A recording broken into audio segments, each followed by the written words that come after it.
Thank you very much, everybody. Thank you very much. This morning we woke up to more sobering news about the state of our economy. The 240,000 jobs lost in October marks the 10th consecutive month that our economy has shed jobs. In total, we've lost nearly 1.2 million jobs this year, and more than 10 million Americans are now unemployed. Tens of millions of families are struggling to figure out how to pay the bills and stay in their homes. Their stories are an urgent reminder that we are facing the greatest economic challenge of our lifetime, and we're going to have to act swiftly to resolve it. Now, the United States has only one government and one president at a time. And until January 20th of next year, that government is the current administration. I've spoken to President Bush. I appreciate his commitment to ensuring that his economic policy team keeps us fully informed as developments unfold. And I'm also thankful for his invitation to the White House. Immediately after I become president, I'm going to confront this economic crisis head on by taking all necessary steps to ease the credit crisis, help hardworking families, and restore growth and prosperity. This morning, I met with members of my Transition Economic Advisory Board, who are standing behind me alongside my Vice President-elect Joe Biden. They will help to guide the work of my transition team, working with Rahm Emanuel, my Chief of Staff, in developing a strong set of policies to respond to this crisis. We discussed in the earlier meeting several of the most immediate challenges facing our economy and key priorities on which to focus on in the days and weeks ahead. First of all, we need a rescue plan for the middle class that invests in immediate efforts to create jobs and provide relief to families that are watching their paychecks shrink and their life savings disappear. A particularly urgent priority is a further extension of unemployment insurance benefits for workers who cannot find work in the increasingly weak economy. A fiscal stimulus plan that will jumpstart economic growth is long overdue. I've talked about it throughout the last few months of the campaign. We should get it done. Second, we have to address the spreading impact of the financial crisis on the other sectors of our economy. Small businesses that are struggling to meet their payrolls and finance their holiday inventories, and state and municipal governments facing devastating budget cuts and tax increases. We must also remember that the financial crisis is increasingly global and requires a global response. The news coming out of the auto industry this week reminds us of the hardship it faces, hardship that goes far beyond individual auto companies to the countless suppliers, small businesses, and communities throughout our nation who depend on a vibrant American auto industry. The auto industry is the backbone of American manufacturing and a critical part of our attempt to reduce our dependence on foreign oil. I would like to see the administration do everything it can to accelerate the retooling assistance that Congress has already enacted.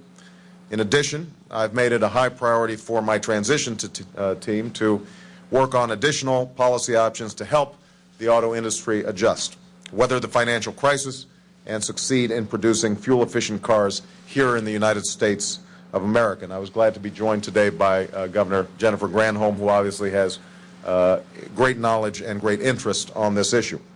I've asked my team to explore what we can do under current law and whether additional legislation will be needed for this purpose. Third, we will review the implementation of this administration's financial program to ensure that the government's efforts are achieving their central goal of stabilizing financial markets while protecting taxpayers, helping homeowners, and not unduly rewarding the management of financial firms that are receiving government assistance. It is absolutely critical that the Treasury work closely with the FDIC, HUD, and other government agencies to use the substantial authority that they already have to help families avoid foreclosure and stay in their homes. Finally, as we monitor and address these immediate economic challenges, we will be moving forward in laying out a set of policies that will grow our middle class and strengthen our economy in the long term. We cannot afford to wait on moving forward on the key priorities that I identified during the campaign, including clean energy, health care, education, and tax relief for middle-class families. My transition team will be working on each of these priorities in the weeks ahead, and I intend to reconvene this advisory board to discuss the best ideas for responding to these immediate problems. Let me close by saying this. I do not underestimate the enormity of the task that lies ahead.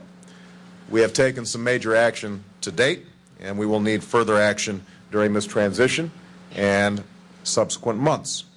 Some of the choices that we make are going to be difficult.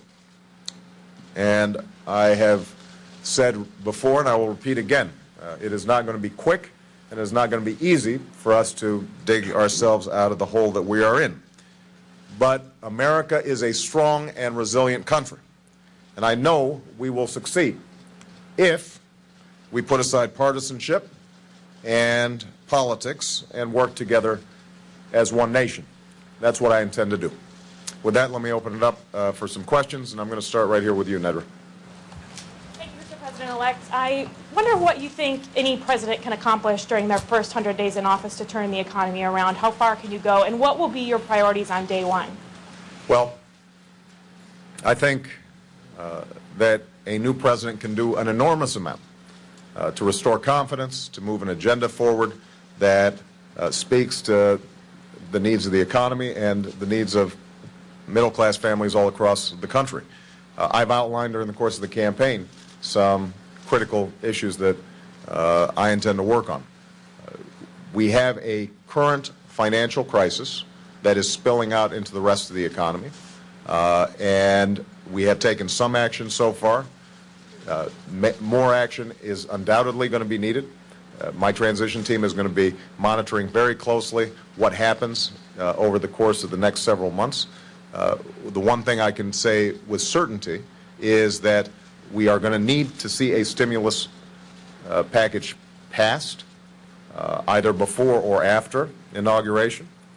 We are going to have to focus on jobs because the hemorrhaging of jobs has an impact, obviously, on consumer confidence and the ability of people to buy goods and services, and can have enormous spillover effects.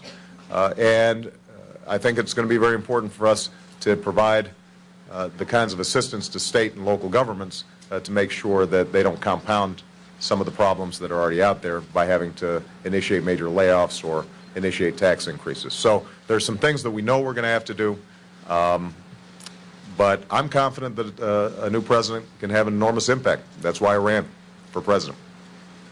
All right, Lee? Sir, there's been some suggestion from House Democrats that the stimulus package may be in trouble. There's going to be a hard time getting out of a lame duck session. Are you still confident that you would be able to get something done before you actually take office? I want to see a stimulus package sooner rather than later. If it does not get done in the lame duck session, it will be the first thing I get done as President of the United States. Jake? Senator, for the first time since the Iranian Revolution, a president of Iran sent a congratulations note to a new U.S. president. I'm wondering if, first of all, if you responded to President Ahmadinejad's note of congratulations, and second of all, and more importantly, how soon do you plan on sending low-level envoys to countries such as Iran, Syria, Venezuela, Cuba, to see if a presidential-level talk would be productive? I am aware that the letter was sent. Let me repeat what I stated during the course of the campaign. Iran's development of a nuclear weapon, I believe, is unacceptable. And we have to mount an international effort to prevent that from happening.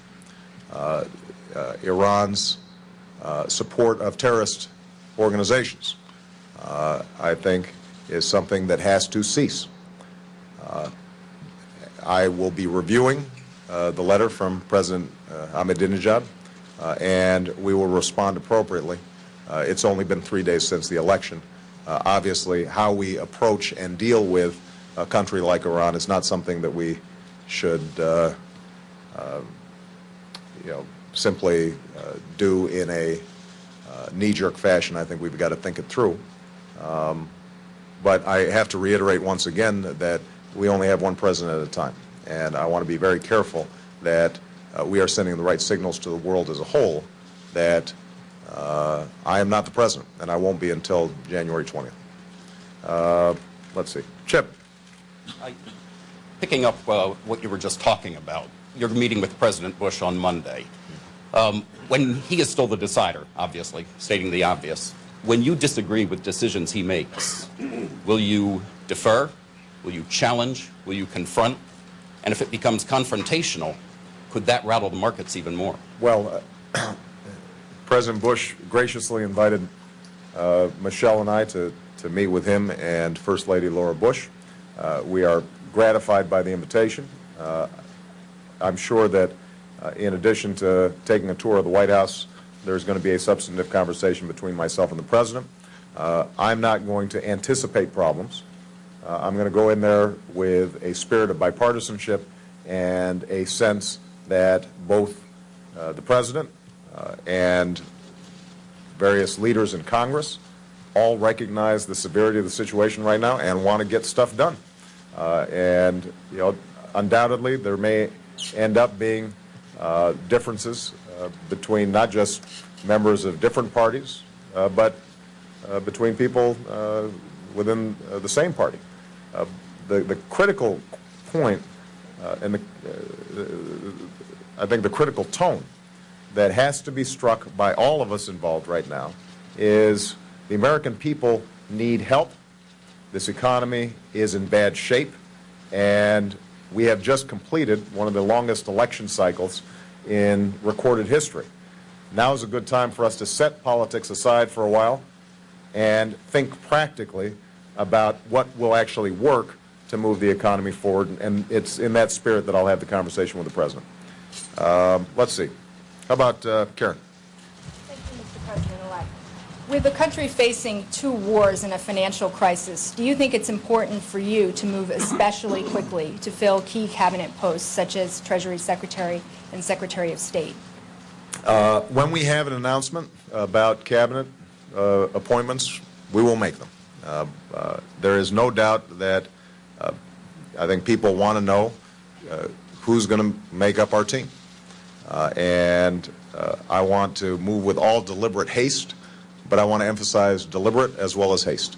I'm proud of the choice I made of Vice President, partly because we did it right. I'm proud of the choice of Chief of Staff because we thought it through.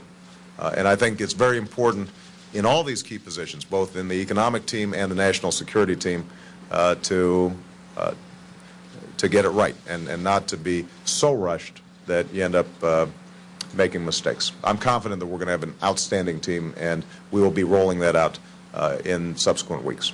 Let's see. Where's John McCormick? Give a local hometown guy a little bit of time. Thank you, sir. To what extent are you planning to use your probably pretty great influence in determining the successor for your Senate seat, and what sort of criteria should the governor be looking at in filling that position? This is the governor's decision.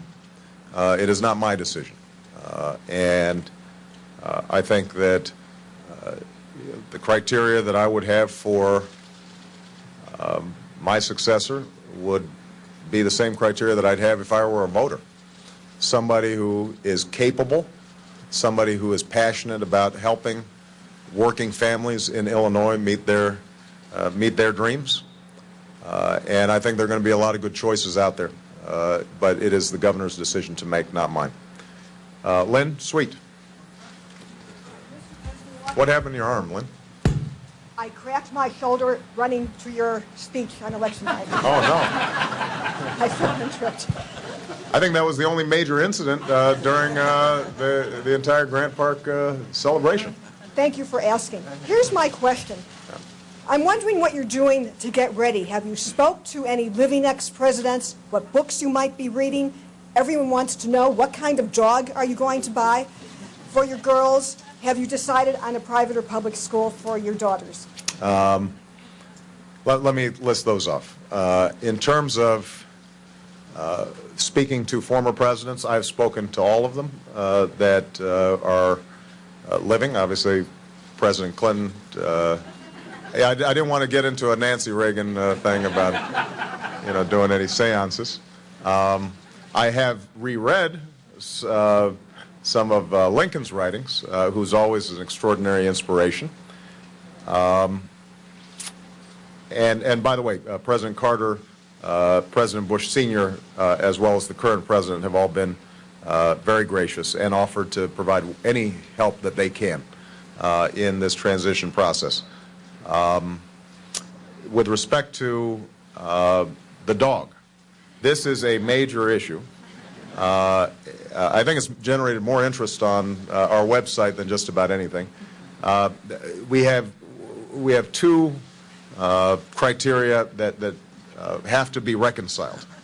One is that Malia is allergic, so it has to be hypoallergenic.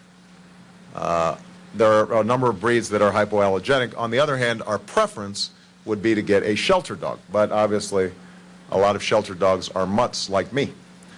So whether we're going to be able to balance those two things, I think, is a pressing issue on the Obama household. And with respect to schools, Michelle will be scouting out some schools. We'll be making a decision about that in the future. Okay, Candy, down here. You are now privy to a lot of intelligence that you haven't had access to before. In fact, much of what the president sees, I'm sure all of it. First of all, what do you think about the state of U.S. intelligence, whether you think it needs beefing up, whether you think there's enough interaction between the various agencies? And second of all, has anything that you've heard given you pause about anything you've talked about on the campaign trail? Well, Candy, as you know, if there was something I'd heard, I couldn't tell you. But I have received intelligence briefings, and I will make just a general statement. Our intelligence process can always improve. I think it has gotten better, and beyond that, I don't think I should comment on the nature of the intelligence briefings. That was a two-parter. Was there another aspect to that? Well, just whether, absent what you've heard, okay, whether anything's given you pause. I'm gonna skip that. Jeff. Mr. President-elect, do you still intend to seek income tax increases for upper-income Americans? And if so, should these Americans expect to pay higher taxes in 2009? My tax plan represented a net tax cut. It provided for substantial middle-class tax cuts. 95% of working Americans would receive them. It also provided for cuts in capital gains for small businesses, additional tax credits. All of it is designed for job growth. My priority is going to be, how do we grow the economy? How do we create more jobs? I think that the plan that we've put forward is the right one, but obviously over the next several weeks and months, we're going to be continuing to take a look at the data and see what's taking place in the economy as a whole. But understand, the goal of my plan is to provide tax relief to families that are struggling, but also to boost the capacity of the economy to grow from the bottom up. All right? Thank you very much, guys. Bonjour.